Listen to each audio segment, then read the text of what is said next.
మన ప్రభు అయిన యేసుక్రీస్తు నామంలో 1 మినిట్ గాస్పుల్ ఛానల్ వీక్షించుచున్న మీకందరికీ వందనములు తెలియజేస్తున్నాను. ఈ రోజు నుంచి ప్రతిరోజు మిషనరీ జీవిత చరిత్రను మనము వింటాము.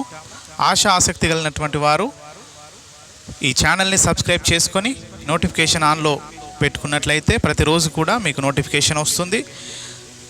మిషనరీ చరిత్రలను మీరు తెలుసుకొనగలరు. ముందుగా ఈరోజు సాధు సుందర్ సింగ్ మిషనరీ జీవిత చరిత్రను మనము విందాము. సాధు సుందర్ సింగ్ 1889 సంవత్సరం సెప్టెంబర్ నెల 3వ తేదీన పంజాబ్లోని రాంపూర్ అనే గ్రామంలో మత వైరాగ్యముతో నిండిన సిక్కు కులమునందు పుట్టాను. ఆయన తండ్రి పాటియాలా సంస్థానమందున్న రాంపురం అను పట్టణమునందు ప్రసిద్ధిగాంచిన సర్దార్ షేక్ సింగ్ అను ధనవంతుడైన ఒక భూస్వామి. సుందర్డు 7 ఏండ్ల వాడైనప్పుడు సంస్కృతంలో భగవద్గీతను వల్లించాను. క్రైస్తవ పాఠశాలలో చదువుచున్నప్పటికీ ఈయన తన సిక్కు మత వైరాగ్యముతో నిండి ఉండెను.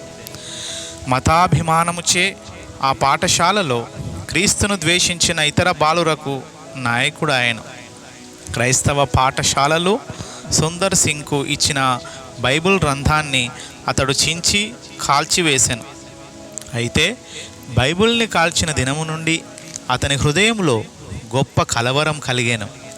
నిజదేవుని తెలుసుకోవాలనే తృష్ణ ఆయనలో బయలుదేరాను.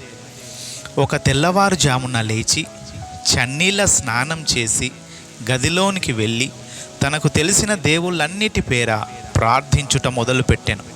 తనకు ఏ దేవుడు కనిపించకపోగా, తన ప్రార్థనకు జవాబు రాకపోగా విసికిన సుందర్ రైలు పట్టాల మీద పరుండి ఆత్మహత్య చేసుకోదలిచాను. కానీ చివరగా అసలు దేవుడంటూ ఒకడుంటే నాకు కనిపించమని పట్టుదలతో ప్రార్థించాను. అప్పుడు ఆ గది ప్రకాశమానమైన వెలుగుతో నిండాను. ప్రభు అయిన యేసు యొక్క మహిమగల ముఖము కనిపించెను. మేకులతో గాయపరచబడిన తన హస్తములు చాచి, ప్రియుడా, నీ కొరకు నా ప్రాణము పెట్టి తిని నన్నెందుకు హింసించెదవు అన్న ప్రభువు మాటలు వినెను. ఆ మాటలు విన్న మరుక్షణమే ఆయన హృదయములో మెరుపులాగా వెలుగు పుట్టెను. పరమానందము కలిగెను. అతని హృదయము మారిపోయాను. గొప్ప సంతోషముతో గంతులు వేయిచు, నేను ప్రభువును చూచి తిని, యేసు ప్రభువే నిజమైన రక్షకుడు అని కేకలు వేశాను. నేను యేసు ప్రభువును చూచి తిని అనుచు పట్టలేని సంతోషముతో గంతులు వేయిచు గదిలో నుండి బయటకు వచ్చిన సుందరుణ్ణి చూసిన అతని తండ్రి ఆశ్చర్యపడి, 3 దినముల క్రితమే కదా నీవు బైబిల్ కాల్చితివి, మరిప్పుడు నీవు చేయనదేమని అడగగా సుందర్, నేను యేసు ప్రభువును చూచి తిని నా హృదయములో గొప్ప సమాధానమును పొంది తిని, నేను ఇక మీదట ఆయన బిడ్డగా జీవించెదను అనేను.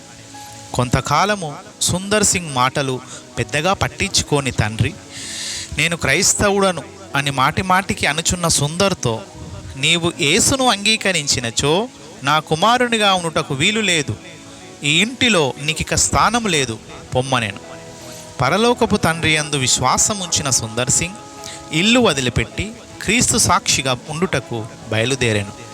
ఒకరోజు సుందర్ సింగ్ తల్లిదండ్రులు వీడెక్కడున్నను ఫలానా వారి కుమారుడని అనిపించుకొని మాకు మా కులమునకు సిగ్గు తెచ్చును అనుకొని వీడు చచ్చుటయే మేలని తలంచి సుందర్ సింగ్ని ప్రేమతో పిలిచి విషము కలిపిన ఆహారమును పెట్టిరి.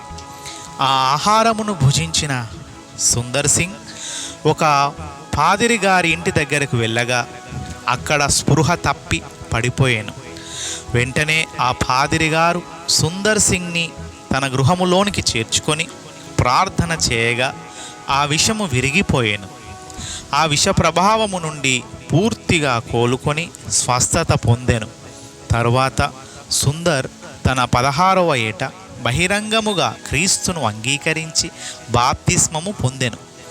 ఎన్ని శ్రమలు శోధనలు వచ్చినప్పటికీ యేసుని వెంబడించుటలో వెనుదీయని సుందర్ సింగ్ ముందుకే కొనసాగుచు క్రీస్తును గురించి సాక్ష్యమిచ్చుచుండెను. అతనిని ఏదో రీతిగా వెనుకకు లాగవలెనని ప్రయాసపడిన సుందర్ బంధువు ఒకరోజు సుందర్ సింగ్తో ప్రేమగా మాట్లాడి తన ఇంటికి తీసుకొని వెళ్ళి తన ఆస్తి వివరాలన్నీ వివరముగా తెలియజేసి తన యొద్దనున్న వెండి బంగారాలన్నీ చూపించి, ఈ ఆస్తి అంతా నీకే, ఈ వెండి బంగారాలన్నీ నీకే ఇస్తాను, అయితే నీవు చేయవలసినదేమంటే యేసుక్రీస్తుని విడిచిపెట్టు, మరలా మన సిక్కు కులమును వెంబడించు అనెను. అందుకు సుందర్ సింగ్ చిరునవ్వుతో, నీ ఆస్తి నీవే ఉంచుకో, నీ వెండి బంగారములు నాకు అక్కరలేదు, ఈ అల్పమైన వాటి కొరకు అత్యున్నతమైన దేవునిని, ఆయన ఇచ్చు పరలోక రాజ్యమును నేను ఎలాగూ పోగొట్టుకొందును?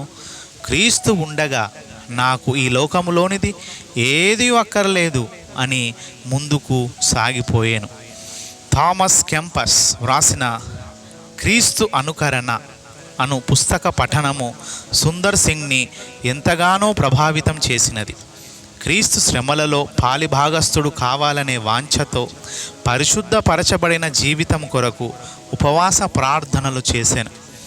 యేసుతో వెళ్ళనే తీర్మానించి తిని, వెనుదీయను, లోకము నా వెనుక, సిలువ నా ముందు, యేసుతో వెళ్ళనే తీర్మానించి తిని నేను వెనుదీయను అని పాడుచు బైబిల్ని ఒక దుప్పటిని మాత్రం వెంటబెట్టుకొని తన జీవితంలో ముందుకు సాగిపోయాను. హిమాలయ పర్వతాల్లో మంచుగడ్డలపై కాళ్లకు చెప్పులు కూడా లేకుండా నడుస్తూ టిబెట్ ప్రాంతములో మూర్ఖులైన జనులకు క్రీస్తు ప్రేమను గురించి ప్రకటించాను.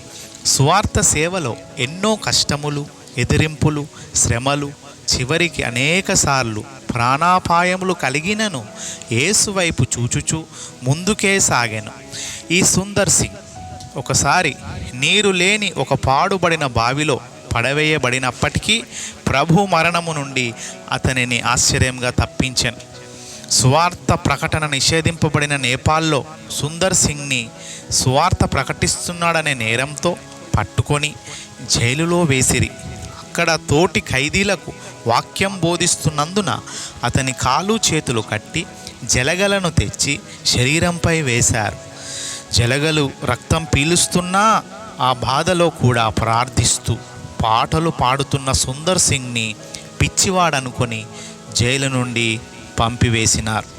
శ్రమల్లో ఆనందించే నీ భక్తి రహస్యం ఏమిటి అని అడిగినప్పుడు, నా శ్రమల్లో, బాధల్లో క్రీస్తు సిలువే నాకు ఆదరణ కలుగజేసి నిరీక్షణనిస్తున్నది.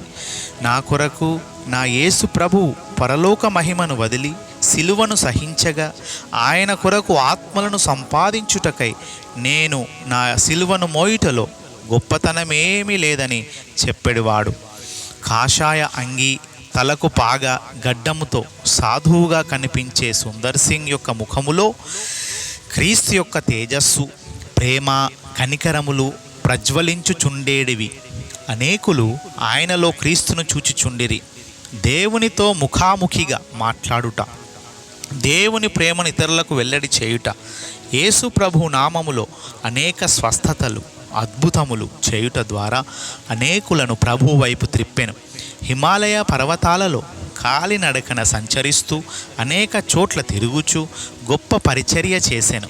అనేక పట్టణములు, ప్రాంతములు, దేశములు ప్రయాణము చేసి సువార్తను ప్రకటించి అనేక ఆత్మలను రక్షణలోనికి నడిపించెను.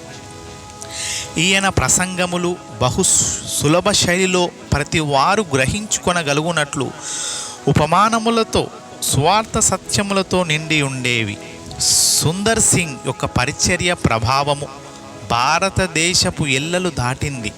ఐరోపా, అమెరికా, ఆస్ట్రేలియా దేశాల వరకు ఆయన పయనించి సువార్తను బోధించెను. పాశ్చాత్య దేశాల భక్తి కేవలం ఇహ సంబంధమైనదిగాను, ఆధ్యాత్మిక విలువలు లేనిదిగాను ఉండుట చూచి ఎంతో బాధపడెను. మరియు క్రైస్తవ సంఘములు విభజించబడిన సిద్ధాంతములతో ఉండుటను, ఐక్యత లేకుండుటను చూచి వ్యసనపడి భూలోకములో కలిసి ఉండలేని ఈ క్రైస్తవులు పరలోకములో ఎలాగూ కలిసి ఉండగలరు అనెను. సువార్త ద్వారములు మూయబడిన టిబెట్ దేశములో సువార్త ప్రకటించుటకు కాలినడకన హిమాలయ కొండలలో ప్రయాణం చేసి అచ్చటి బౌద్ధ మతస్థులకు స్వార్థను ప్రకటించుటకు భారము కలిగిన సుందర్ సింగ్ అనేక సార్లు వ్యాధిగ్రస్తుడయ్యెను.